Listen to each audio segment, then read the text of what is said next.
ဆိုတော့ကျွန်တော်လည်းအဲ့လိုထင်ခဲ့ဘူးတယ် Bitcoin တို့ဘာလို့လိုမျိုးတန်မိုးတိတ်မငြိမ်တဲ့ coin တွေကိုဟိုးတာထဲဆိုလို့ရှိရင် USDT လိုမျိုးပဲဝယ်ကြိုင်မလားပေါ့ဒါပေမဲ့ USDT ကိုတစ်ချက်စဉ်းစားကြည့်နော် USDT က US ဒေါ်လာနဲ့သူက debt ချိတ်ထားတဲ့ stable coin ဖြစ်တယ် means US ဒေါ်လာဈေးကျတယ် inflation ဖြစ်တယ်ဆိုရင် USDT ကပါလိုက်ဖြစ်တာနော်မြန်မာကျပ်လိုမျိုးအရင်မမြန်မိမဲ့တစ်နှစ်ကို 2% လောက်ပုံမှန်ရှိတယ်ဟုတ်ပြီနော် USDT ကိုပဲကင်ထားမယ်ဆိုရင်ဘာမှမလုပ်ဖဲနဲ့တစ်နှစ်ကို 2% တန်ဖိုးရော့နေလိမ့်မယ်အဲ့တော့market မှာ cycle ဆိုရှိတယ်ကျွန်တော် market မှာအရှင်းဆုံးပြောမှဆိုလို့ရှိရင် cycle ၄ခုရှိရဗျာ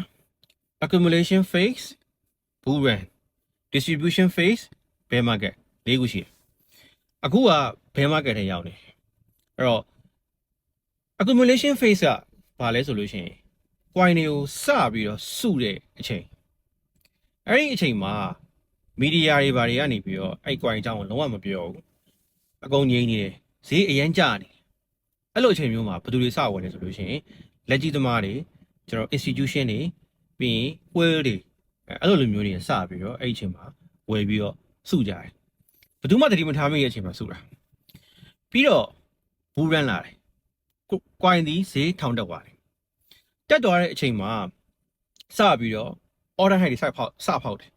ဟိုမှာ6900တသိန်းနဲ့တောင်းအဲ့လိုမျိုးဈေးတန်းတွေတစ်ခုပြီးတစ်ခုရောက်သွားတယ်အဲ့လိုရောက်သွားတဲ့အချိန်မှာစပြီးတော့ media တွေစပြီး coverage ဖြစ်လာတယ်Bitcoin တသိန်းကျော်သွားပြီ Bitcoin တသိန်းနဲ့တောင်းရောက်သွားတယ်အဲ့လိုမျိုးတွေသူပို့စတယ်အဲ့ဒီအချိန်นี้စပြီးတော့မသိတဲ့လူတွေဝင်လာတဲ့အချိန်အဲ့ဒီကနေပြီးတော့မှထိတ်ရောက်သွားတယ်အဲ့ဒါကို Utopia လို့ခေါ်ရဗျာထိတ်ရောက်သွားပြီဆိုတဲ့အချိန်မှာဘာလို့လဲဆိုလို့ရှိရင် media coverage အရန် hype နေတဲ့အချိန်လူတွေအရန်စိတ်ဝင်စားနေတဲ့အချိန် jumping ဝင်ကျင်လာပြီးလောဘတွေတက်လာတယ်ပြီးရင် FOMO လို့ခေါ်တဲ့ fear of missing out တွေဖြစ်လာတဲ့အချိန်မှာစပြီးတော့ခုနကအောက်မှာဝယ်ထားတဲ့ accumulate လုပ်ထားတဲ့လူတွေကပြန်ရောင်းတယ်အဲ့ပြန်ရောင်းတဲ့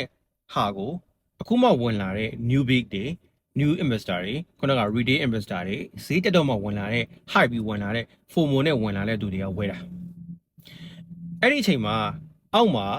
4,000 5,000 6,000 9,000လောက်မှာဝယ်ခဲ့တဲ့သူတွေကတသိန်းနဲ့တောင်းမှပြန်ရောင်းရင်တွက်ကြည့်နှစ်ဆတွေတချို့တွေသုံးဆတွေပဲဖြစ်ကုန်လိမ့်မယ်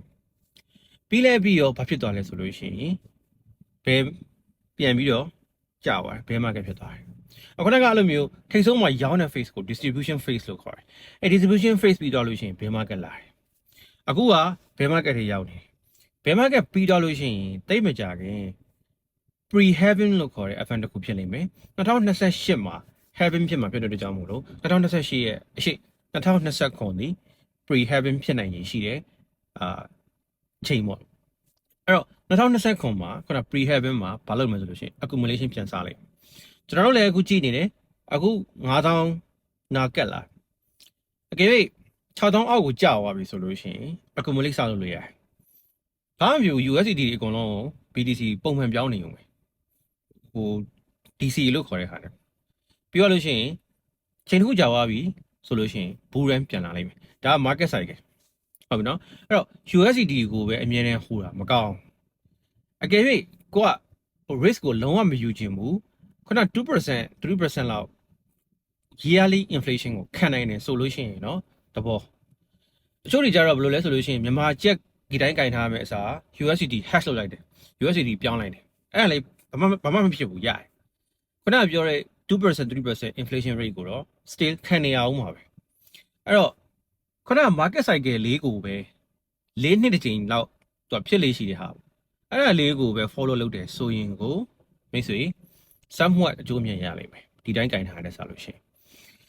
အဲ့လိုမဟုတ်ဘဲနဲ့စုပ်ပြီးတော့